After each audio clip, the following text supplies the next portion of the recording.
வந்து மனசுல. ஜெய்பீம். இப்போ இளையராஜா அவர்கள் வந்து நமக்கு வந்து ரெண்டு மாதிரியாக இருக்கார். ஒன்று வந்து சினிமா பர்சனில் ஒருத்தரால் எப்படி சாதிக்க முடியும் அப்படின்னு தோணுது. எப்படின்னா இப்போ நம்ம அம்மாலாம் ஊர்லேருந்து கிளம்பி வரப்போ என்ன சொல்லுவாங்க, ஒரு சின்ன பயம் இருக்கும். ஊர்லேருந்து எங்கேயா ஸ்கூலுக்கு போகிறதுக்கோ இல்லை வந்து எதாவது வேலைக்கு போகிறது இல்லை படிக்க வர்றது ஏதோ ஒன்று போகிறப்ப அம்மா வந்து ஒரு சின்ன பயத்திலே இருப்பாங்கப்பா, நீ யாருன்னு கேட்டால் சொல்லாத அப்படின்னு சொல்லுவாங்க. சில விஷயங்களை நமக்கு வந்து சொல்லி அனுப்புவாங்க, நீ ரொம்ப கவனமாக இருக்கணும், நீ அப்படி பண்ணணும்னு சொல்லிட்டு சொல்லுவாங்க. ஸோ அதை வந்து நம்மளால் வந்து ப்ராக்டிஸ் பண்ண முடியும். ஆனால் ஃபர்ஸ்ட் டைம் வந்து இந்த மாதிரி ஒரு ஆள் இப்படி போயிட்டு ஜெயிச்சான்ல, அதனால் உங்களால் ஜெயிக்க முடியும்னு ஒரு பெரிய நம்பிக்கை கொடுத்தது வந்து இளையராஜா அவர்கள் தான். ஏன்னா ஒரு மெயின் ஸ்ட்ரீமில் அதாவது என்னென்னா இப்போ பாபா அம்பேத்கர் இப்போ அவங்கெல்லாம் வந்து என்னென்னா ஒரு பொலிட்டிக்கலாக ஒரு மூமெண்ட்டில் இறங்கி சண்டை போட்டு ஜெயிக்கிறது அப்படின்றது வந்து ஒரு ரொம்ப முக்கியமானது. அதில் வந்து என்னென்னா அவங்க வந்து எல்லாத்தையும் நேரடியாக ஃபேஸ் பண்ணுவாங்க, அதை பற்றி அட்ரஸ் பண்ணுவாங்க. லைக் வந்து இதுதான் நான் அப்படின்ற ஒரு ஃபைட்டை வந்து ரொம்ப ஓப்பனாக இருக்கும். அங்கே மறைமுகமாகவே எதுவுமே இருக்காது. ஆனால் இன்விசிபிளாக இருக்கிற அந்த பொலிட்டிக்கலான ஒரு யோசனை இருக்குது, இன்விசிபிள் ரொம்ப ரொம்ப டஃப்பானது. நமக்கு நிறைய டைம் நம்மளே ஃபீல் பண்ணியிருப்போம். நம்ம ஃப்ரெண்ட்ஸ் நம்ம கூட இருக்கிறப்ப டக்குன்னு வந்து பேசினதுப்போ என்னடா இவராக இருக்கிற அப்படின்னு ஆரம்பித்து ஏதோ ஒன்று டச் பண்ணுவாங்க. டச் பண்ணுறப்ப நமக்கு வந்து அப்போயே புரிஞ்சிக்க முடியும், ஓகே இவன் ஏதோ ஒன்று கேட்க ஏதோ ஒன்று வந்து நம்மக்கிட்ட தெரிஞ்சிக்க விரும்புகிறான் அப்படின்னு ஒன்று இருக்குது. ஸோ அது வந்து எல்லா காலகட்டத்திலையும் நம்ம வந்து அட்டன் பண்ணியிருக்கிறோம், எல்லாருமே வந்து அட்டன் பண்ணியிருக்கிறோம், எல்லாருக்குமே அது வந்து நடந்திருக்கு அப்படின்னு நான் நினைக்கிறேன் நான். ஸோ அந்த இன்விசிபிளாக இருக்கிற இந்த என்ன சொல்கிறது, இந்த காஸ்ட் உலகத்தில் வந்து ஒரு சாதியை வந்து மையப்படுத்தி சொல்கிற ஒரு சமூகத்தில் ஒரு இந்த மாதிரியான ஒரு பேக்ட்ராப்லேருந்து ஒருத்தர் வந்து இப்படி ஜெயிக்கிறது அப்படின்றது வந்து ரொம்ப ரொம்ப அதுவும் வந்து ஏற்கனவே இப்போது நிவாஸ் சொன்ன மாதிரி பயங்கர ஹைரார்க்கியை ஃபாலோ பண்ணுற ஒரு சிஸ்டம் தான் வந்து இங்கே இருக்கிற தமிழ் சினிமா உலகம் வந்து. So Tamil cinema Indian cinema எல்லாமே அப்படி தான். ஸோ அதுக்குள்ளே வந்து எப்படி ஒருத்தரால் வந்து இப்படி வந்து ஜெயிக்க முடிஞ்சுது அப்படின்னா அதில் திறமை தகுதியை தவிர வேறு எதுவுமே இல்லை அப்படின்னு நான் நினைக்கிறேன். அவ்வளவு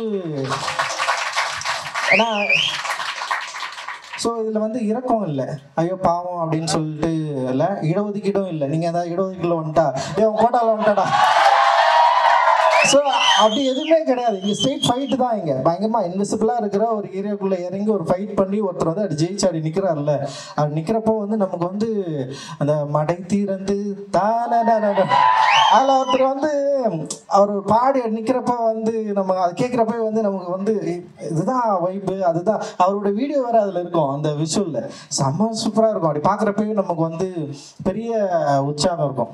அது என்னன்னா ராஜா ராஜாதி ராஜனிந்த ராஜா நேற்றும் இல்லை நாளை இல்லை எப்போ நான் ராஜா, அந்த ராஜா வந்து அப்படி ஒரு ஸ்டாண்ட் ஒருத்தரை பாட முடியுது இல்லை, யாராலையும் அப்படி பாட முடியாது.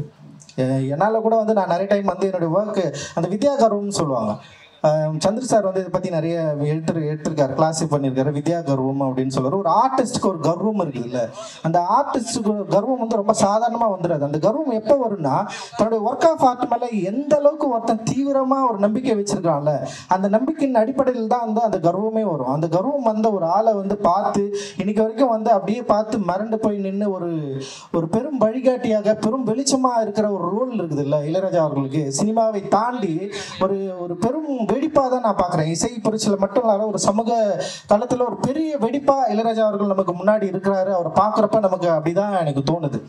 ஸோ இது எப்படின்னா நான் ஒரு விஷுவல் பார்த்தேன் இளையராஜாவில், நான் 2 முறை நான் பார்த்துருக்கேன், 3வது முறை நான் சமீபமாக பார்த்தது தான்.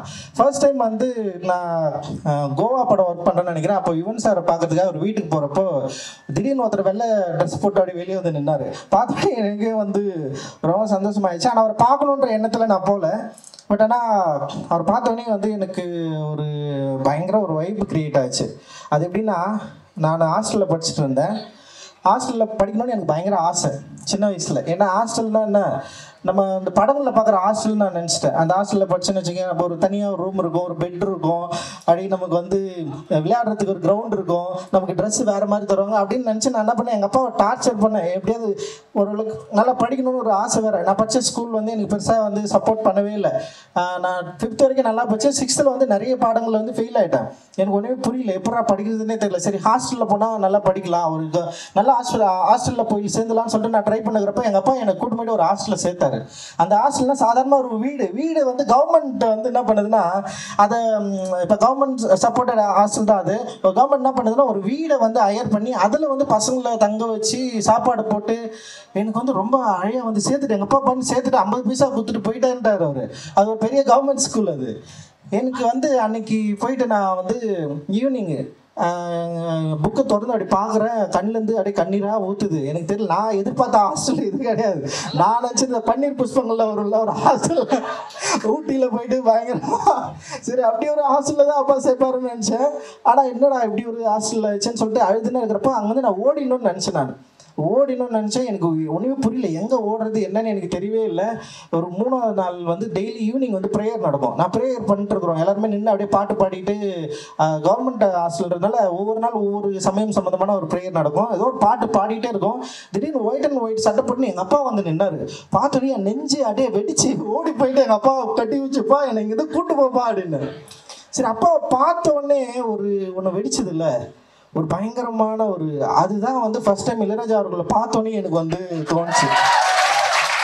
நான் உண்மையிலே மிரண்டேன், என்னடா அது இப்படி எனக்கே இப்படி ஒரு எண்ணம் உருவாகணும், இப்படி ஒரு கனெக்ஷன் எனக்கு ஏன் கிரியேட் ஆகணும்.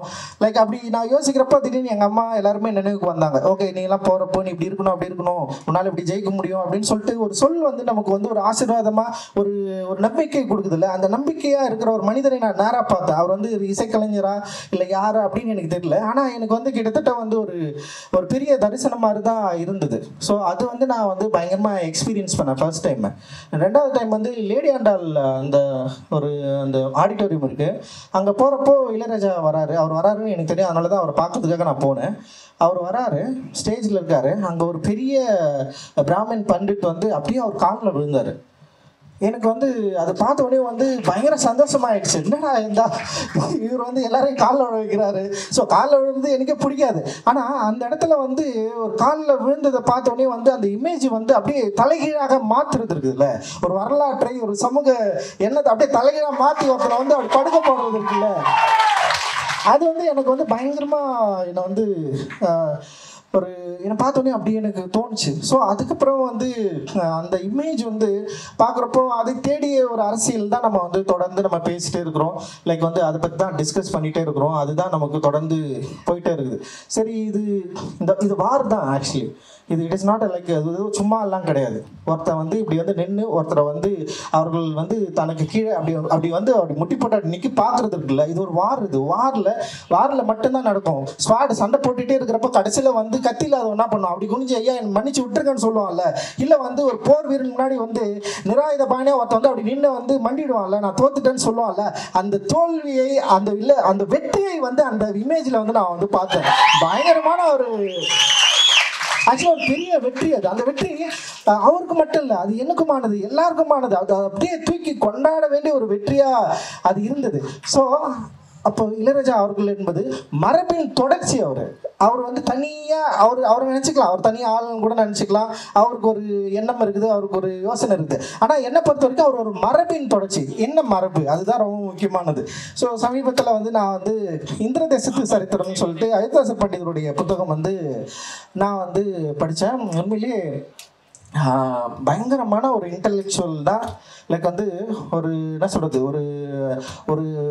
ஒரு சமூகத்துடைய எதிர்பார்ப்பு ஒன்று, இன்னொன்று ஒரு ஹிஸ்ட்ரியாக ஒன்று நடந்திருக்குது, இன்னொன்று விருப்பம், நம்முடைய விருப்பம் என்னவா இருக்குது. ஸோ இது எல்லாத்தையும் ஒருத்தரால் ஒரு ஹிஸ்ட்ரியை ரீக்ரியேட் பண்ணி ஒரு ஹிஸ்ட்ரிக்குள்ளே தன்னுடைய கற்பனையை வந்து புகுத்தி ஒரு வரலாறை இந்த அளவுக்கு ஒருத்தரால் வடிவமைக்க முடியுமா அப்படின்றதே வந்து மிகப்பெரிய ஒரு ஆச்சரியமான விஷயம். தயவு செஞ்சு எல்லாருமே அதை முடிஞ்சால் படிங்க. ஏன்னா ஃபிக்ஷனில் நம்ம இருக்கிறதுனால ஃபிக்ஷன் வந்து உருவாக்குறதோடைய தேவை என்னன்றதுல வந்து அது வந்து பயங்கரமா அது வந்து நம்மளுக்கு வந்து போர்ட்ரேட் பண்ணி காட்டுது. ஸோ அயோத்திதாசர் பண்டிதர் வந்து என்ன சொல்லியிருக்காரு அப்படின்னு ஒன்று இருக்குதுல்ல, அதில் ஒரு ஃபைட் நடக்குது. அந்த ஃபைட் என்னன்னா புருஷிகர்கள் அப்படின்னு அவர் சொல்றாரு. சிந்துர நதியிலிருந்து வந்தவர்கள் சொல்றாரு. சிந்துர நதியிலிருந்து வந்தவர்கள் புருஷிகர்கள். இவர்கள் இங்கிருந்த இந்திர தேசத்து திராவிட மொழி பேசுகிற தமிழர்களை எப்படி வந்து அப்ராப்ரேட் பண்றாங்க, அவங்களுடைய அரசியல்களை எப்படி எடுத்துக்கிட்டு அவர்கிட்ட ஃபைட் பண்றாங்க. இதை ஒற்றுக்காத ஒரு சமூகம் அப்ப இருக்குது. அவர்களை தான் வந்து இந்திர தேசத்து ஆட்கள் அவர் சொல்றாரு. இவர் அதாவது என்னன்னா புருஷிகத்திலிருந்து சிந்திர நதியிலிருந்து வந்த வெள்ளையா இருக்கிற ஒரு மக்கள் இங்கிற மக்கள் இருக்கிற கல்ச்சரை அப்ராப்ரேட் பண்றான். அவன் ஒரு இன்னொரு சாமியை உள்ள கொண்டு வரான். அதை ஒட்டுக்காத ஒருத்தர் இருக்கிறாங்க. அவங்க யார் தான்னா அவர்கள் பௌத்தர்கள்னு சொல்றாரு. அந்த பௌத்தர்கள் யாரு அப்படின்னா, அந்த பௌத்தர்கள் வந்து இவர்கள் வந்து கடைசி வரைக்கும் ஒத்துக்கவே இல்லை. ஆனா அந்த தமிழ் நிலத்தில் இருக்கிற மற்றவர்கள் வந்து கொஞ்சம் கொஞ்சமா வந்து அந்த சிந்திர நதியிலிருந்து வந்தவர்களுடைய மொழி, அவர்களுடைய ஸ்டைல், அதுக்கப்புறம் அவர்கள் வளைக்கிற விரிக்குள்ள அந்த வலைக்குள்ள நுழைஞ்சு ஒவ்வொருத்தரா வந்து தன்னை இழந்து அவர்களோட சேர்ந்து கொண்டிருக்கிறப்போ ஒரு குறிப்பிட்ட மக்கள் மட்டும் சேராம அப்படியே இருக்கிறாங்க. அவர்கள் வந்து தொடர்ந்து இதுக்காக ஃபைட் பண்றாங்க. அந்த சிந்திர நதியிலிருந்து வந்த புருஷர்களை பார்த்து அவங்க ஃபைட் பண்றாங்க. தொடர்ந்து அவங்க கூட வந்து சேரவே இல்லை. சேரவே இல்லாம அவர்கள் என்ன பண்றாங்களா, இவங்களை எங்கெல்லாம் பாக்குறாங்களோ அவங்களை அடிக்க ஆரம்பிக்கிறாங்க. நீ உள்ள வரக்கூடாதுன்னு சொல்லிட்டு துரத்தி அடிக்கிறாங்க. ஸோ துரத்தி அடிக்க வெறும் வன்முறை இல்லாம அது என்னவா மாறுதுன்னா ஒரு இன்டலெக்சுவல் வாரா மாறுது, அறிவு ரீதியா மாறுது, கலை ரீதியா மாறுது. ஒரு பெரிய ஃபைட் நடந்துட்டே இருக்குது. கடைசியில சிந்திர நதியிலிருந்து வந்தவர்கள் வர்ணாசிரமத்தை வந்து உருவாக்குகிறார்கள். 4 கோட்பாடை உருவாக்குறார்கள். அந்த 4 கோட்பாடுல இருந்து சேரவே முடியாதுன்னு ஃபைட் பண்ணிருக்கிறோம். இன்னைக்கு வரைக்கும் இருக்கிறோம். அந்த ஃபைட்டோடைய தொடர்ச்சி தான் நான் வந்து இளையராஜாவுடைய இசையா நான் வந்து பார்க்கிறேன். நானும் மிக பயங்கரமா இருந்தது அது. அந்த இது வந்து என்னன்னா ஒரு அண்டர்ஸ்டாண்ட் தான். இப்போ நான் வந்து ஒரு இந்திர தேச கதையை நான் படிக்கிறேன். இளையராஜா வந்து எனக்கு தெரியும். அதுக்கப்புறம் ஒரு ஃபைட் நடந்துகிட்டே இருக்குது. நமக்கே தெரியுது இங்கே வந்து சாதி ரீதியான வேறுபாடுகள் இருக்குது, புலவுகள் இருக்குது. ஸோ இதை எப்படி நம்ம அண்டர்ஸ்டாண்ட் பண்ணி ஏன் இவ்வளோ நாள் இருந்துகிட்டே இருக்கணும்? சில பேர் சொல்கிறாங்க தமிழர்களுக்குள்ள வந்து சாதியே கிடையாதுன்னு சொல்கிறாங்க.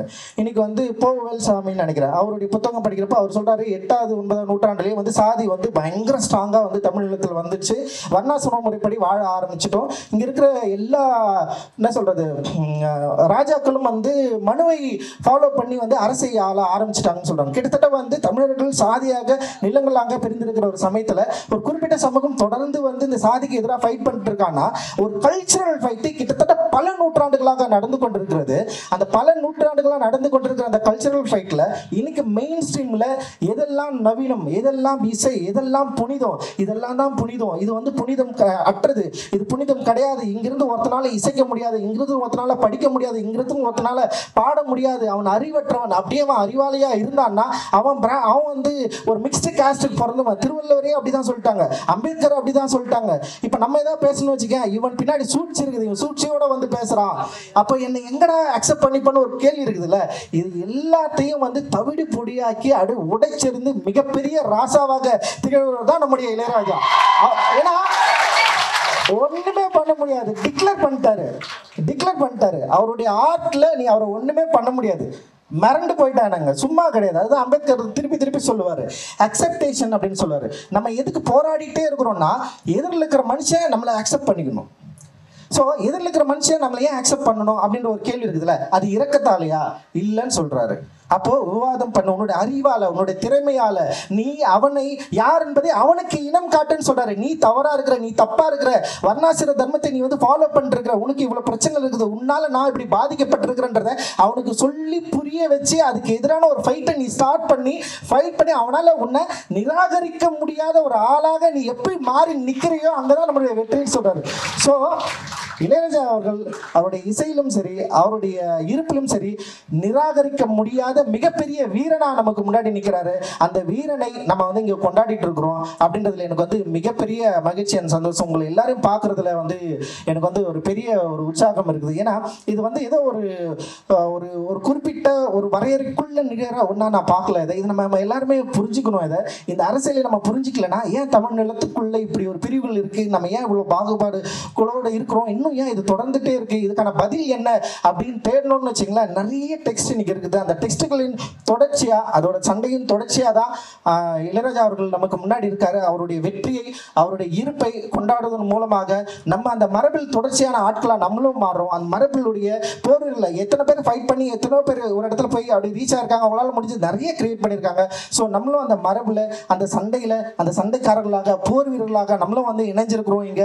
ஸோ இந்த ஃபைட் வந்து இன்னும் தொடர்ந்துட்டே இருக்கும். அந்த தொடருது அப்படின்றது வந்து ரியலைசேஷன் தான். அந்த ரியலைசேஷனை உருவாக்குறதுக்கு நம்முடைய ஆர்ட்டை, நம்முடைய எழுத்தை, நம்முடைய பண்பை, நம்முடைய பண்பாடை நம்ம வந்து நம்மளால முடிஞ்ச அளவுக்கு வந்து அதை வந்து நம்ம வந்து அந்த ஆர்ட்டை சரியா புரிஞ்சுக்கிட்டு அதை வந்து பயன்படுத்தணும் அப்படின்னு நான் நினைக்கிறேன்.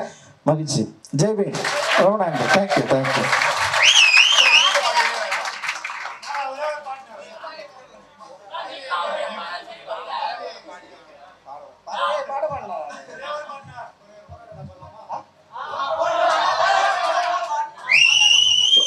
உறவுகள் தொடர்கதை